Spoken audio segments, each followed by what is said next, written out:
In diesem Jahr feiert unser Grundgesetz 75. Geburtstag. Und was das Geburtsjahr der deutschen Verfassung sonst noch zu bieten hat, sehen wir jetzt. 20. Januar. Der wiedergewählte US-Präsident Harry S. Truman wird für seine zweite Amtszeit vereidigt. Seine Vereidigung war die erste präsidiale Vereidigung in der amerikanischen Geschichte, die vom Fernsehen übertragen wurde. 4. April. Gründung der NATO durch 12 Länder einschließlich der USA. 24. August. Konrad Hermann Josef Adenauer wird erster Bundeskanzler der Bundesrepublik Deutschland. 1. Oktober. Gründung der Volksrepublik China durch Mao Zedong. 7. Oktober. Gründung der Deutschen Demokratischen Republik. Und dann gab es noch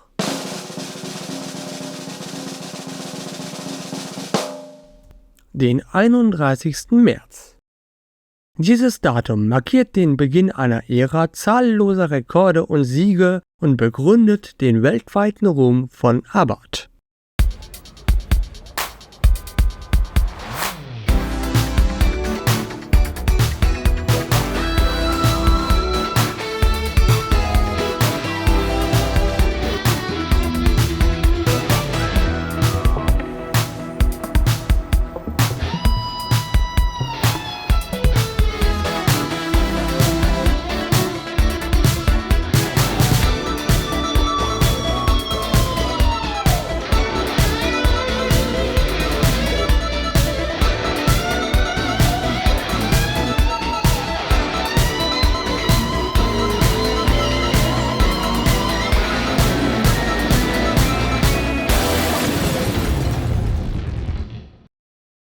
Alles beginnt mit der Geburt Karl Abarths am 15. November 1908 in der österreichischen Hauptstadt.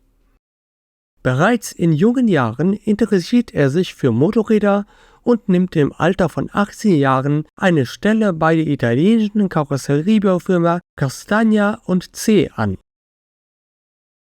Abarth arbeitete neben dem Studium als Mechaniker und Testfahrer bis 1928 für besagtes Unternehmen.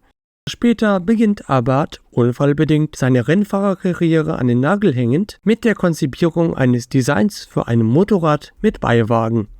1938 wird aus Carlo Abarth und er nimmt zeitgleich die italienische Staatsbürgerschaft an. Der von Abarth selbst entworfene Abarth 204a wird 1949 vorgestellt. Trotz des Hubraums von nur 1,1 Litern kann das Fahrzeug im Rennsport durchaus überzeugen. Im selben Jahr, Ende März, gründet Carlo Abarth in Bologna das Unternehmen Abarth & C, welches kurz darauf seinen Sitz nach Turin verlegt. Da Abarth vom Sternzeichen Skorpion ist, wird dieses Spinnentier letztendlich als Firmenlogo gewählt. Auf den 204a folgt 2 Jahre später der 205a. Er wird der Öffentlichkeit auf dem Turiner Autosalon 1951 präsentiert und wird zum ersten richtigen Straßenwagen von Abarth, war der 204a ein größtenteils auf dem reinen Rennsport konzipiertes Fahrzeug. Das Jahr 1952 bringt schließlich eine erste größere Revolution aus dem Hause Abarth ins Rampenlicht der Öffentlichkeit, wenn auch nur erstmal in puncto Design.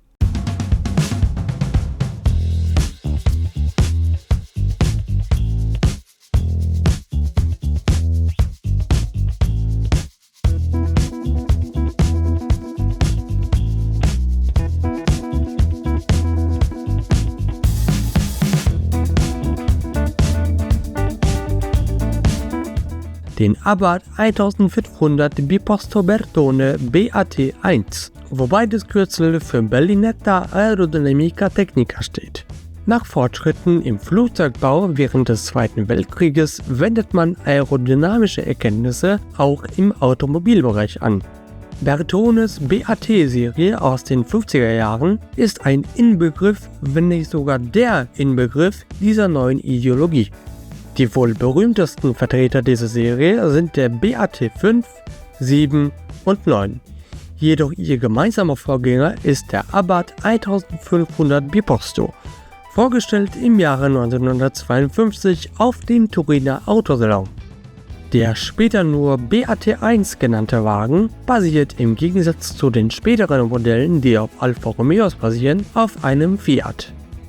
Der 1,5 Liter Motor wird von Abarth auf eine Leistung von 75,5 PS getunt.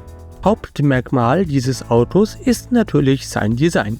Das Werk des ehemaligen Luftfahrtstudenten und Designgenies Franco Scaglione, der damals frisch bei Betone anfängt. Der BAT1 zeigt nicht nur Scagliones Kenntnisse der Aerodynamik, sondern gleichzeitig eine Mischung aus Originalität und hochmodernem Stil. Scaglione wusste also bereits früh, woher der Wind weht. Die Front ist dank der 3 Scheinwerfer und der dazwischen liegenden Lufteinlässe ein unvergesslicher Anblick. Die zweigeteilte Heckscheibe wird in der Mitte durch eine dünne Säule geteilt und ist eine elegante Bereicherung für das gesamte Heck. Heckflügel mit ausgeprägten vertikalen Heckflossen wurden in Amerika der 50er und 60er zu einem beliebten Designmerkmal amerikanischer Autokultur. Kehren wir aber nun der modernen, schrägen Welt für einen weiteren Moment den Rücken, um Anlauf zu nehmen. Besser gesagt, den Anlauf übernimmt für uns der Abarth 750 Bertone, später umbenannt in Rekord. Dieses experimentelle Gefährt bricht am 17. Juni 1956 auf dem Hochgeschwindigkeitsoval von Monza den 24-Stunden-Weltrekord mit einer zurückgelegten Distanz von 3763 km und einer Durchschnittsgeschwindigkeit von 157 km/h. Der Wagen ist ein modifizierter Fiat 600, der von Carlo Abarth für höhere Leistung getunt wurde und von Bertone das aerodynamische und sportliche Design bekam. Im selben Jahr wird der 750 GT Zagato, genannt Double Bubble, präsentiert. Er trägt den Spitznamen nicht umsonst. Diese 2 recht markanten Wölbungen auf dem Dach, die aussehen, als hätte das Auto 2 Beulen, sorgen nicht nur für bessere Aerodynamik, sondern geben auch dem Innenraum mehr Platz für große Fahrer. Ein echter Hingucker, der Double Bubble. 2 Jahre später beginnt man die 1955 initiierte Zusammenarbeit mit Fiat zu vertiefen, indem man einen Sponsorvertrag abschließt, welcher regelt, dass Abarth für jedes Rennen, welches ein Fiat Abarth-Modell gewinnt, eine Provision bekommt. Dies festigt die Zusammenarbeit weiter und daraus entsteht eine lange und fruchtbare Partnerschaft. Nicht zuletzt wird dies möglich dank dem 850 TC oder dem größeren Bruder, dem 1000 TC. Der Fiat 595 erblickt 1963 das Licht der Welt und soll als eine getunte Version des 500 fungieren. Er sollte sich als eines der populärsten Modelle der Turiner erweisen. Die namensgebenden 595 Kubikzentimeter sowie ein Zweizylinder-Reihenmotor, welcher 27 PS bei 5000 Umdrehungen pro Minute leistet, treiben das Biest voran bis zu einer maximalen Höchstgeschwindigkeit von 120 km/h. Dann ist Schluss. Schluss ist dann auch 1971 für Abarth, als sein Unternehmen dann komplett von Fiat übernommen wird und als offizielle Motorsportabteilung eingegliedert wird. Carlo Abarth gibt die Führung ab, bleibt im Unternehmen jedoch als Berater im Hintergrund erhalten. Das erste gemeinsame Kind in dieser Partnerschaft par excellence ist der Auto Bianchi A112 Abarth.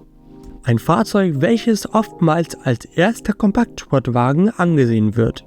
Er entsteht aus dem Basis A112, welcher nur 3,2 Meter lang und 1,4 Meter breit ist.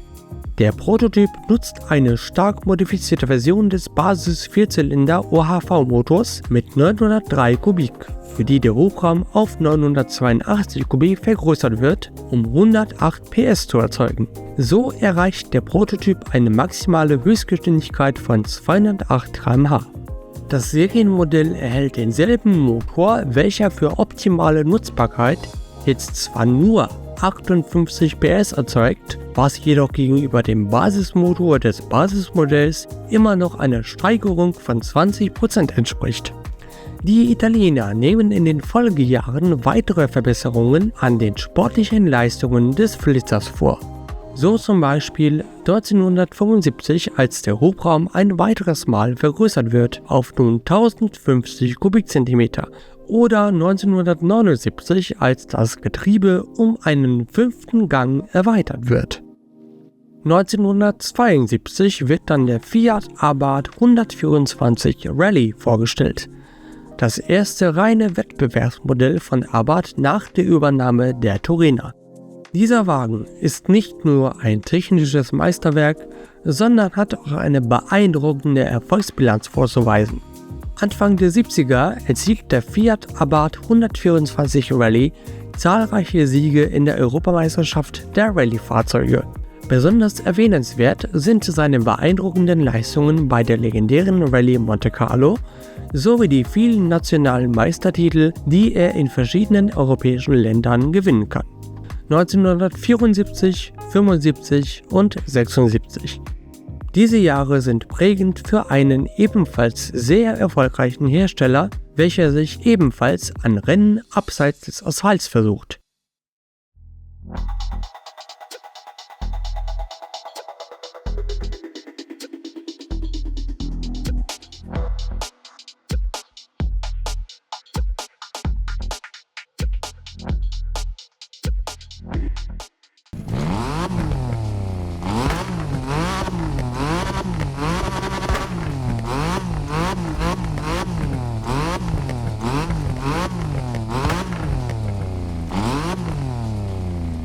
Mit dem Stratos kann in diesem Zeitraum ein Erfolg nach dem anderen eingefahren werden.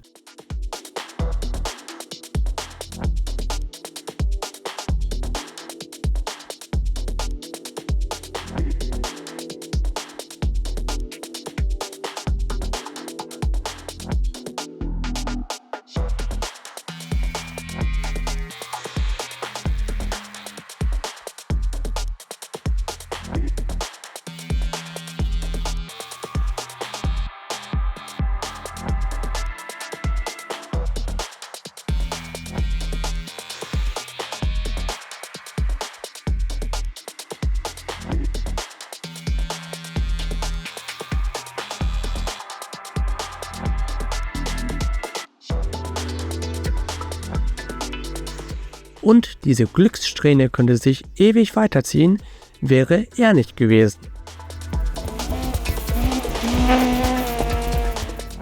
Der Fiat 131 Abarth Rally. Er wird ab der Saison 76 zunehmend eingesetzt und ersetzt damit den Stratos schrittweise. Der Wagen gewinnt die Herstellerweltmeisterschaft in den Jahren 77, 78 und 80. Der Wechsel findet während der laufenden Saison 76 statt, wobei der Fiat nach und nach die Rolle des Hauptfahrzeugs übernimmt und ab 1977 vollständig die Spitzenposition im Fiat Rally-Programm innehat. Dies markiert eine strategische Neuausrichtung der Fiat-Gruppe in der Rallye-Weltmeisterschaft und eine Monopolstellung Fiats im Rallye-Sport, welche nicht lange währen sollte. Bereits 5 Jahre später konzentrieren sich die Toriner voll und ganz auf Lancia, die ebenfalls zum Fiat-Konzern gehören. Die endgültige Übernahme von Lancia als Hauptmarke der Fiat-Gruppe im Rallye-Sport erfolgt mit dem Lancia 037 im Jahr 1982 und wird durch die dominierenden Erfolge des Lancia Delta Integrale in den späten 80ern und 90ern weiter gefestigt. Somit geht die Abarth-Geschichte mit einer Staffelstabübergabe zu Ende.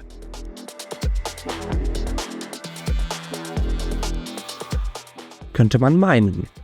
2007 beschließt Fiat, die Marke Abarth jedoch wiederzubeleben und als eigenständige Marke zu positionieren. Dies führt zur Einführung neuer Modelle wie dem Abarth 500, der auf dem Vierer-Modell basiert, aber mit erheblichen Leistungssteigerungen und sportlichen Modifikationen ausgestattet ist. In den 2010er Jahren expandiert Abarth international und bringt zahlreiche Sondermodelle und limitierte Editionen heraus. Die Marke gewinnt wieder an Bedeutung und Beliebtheit bei Motorsport- und Tuning-Enthusiasten. 2016 gipfelt dieser Enthusiasmus schließlich im Abarth 124 Spider, einem Wagen, welcher auf dem normalen 124er Modell basiert, jedoch mit verbesserten Bremsen, besseren Stoßdämpfern, einem fetteren Auspuffsound sowie einem verbesserteren Sperrdifferential. 2021 kommt dann das absolute Highlight aus dem Hause Abarth ans Licht der Öffentlichkeit. Der 695 SSE gibt sein Debüt als das schnellste seiner Modellfamilie, dank eines in 12 Positionen anpassbaren Heckspoilers und einer Aluminiummotorhaube, die 25% weniger auf dem Blech hat als das Standardmodell. Was mit Motorrädern begann und im Laufe der Jahre diverse Höhen und Tiefen erlebte, entwickelte sich zu einem der bedeutendsten Automobilhersteller bzw. Herstellersparten unserer Zeit. Was AMG für Mercedes oder Nismo für Nissan ist Abarth für Fiat. Mit seiner faszinierenden Historie und seinem unverkennbaren Stil hat Abarth die Automobilwelt seit Jahrzehnten geprägt. Von seinen Anfängen als renommierte Rennsportmarke bis hin zu seinen ikonischen Straßenfahrzeugen stand und steht Abarth nach wie vor für Leistung, Leidenschaft und unvergleichliches Fahrvergnügen. Carlo Abarth wäre stolz gewesen.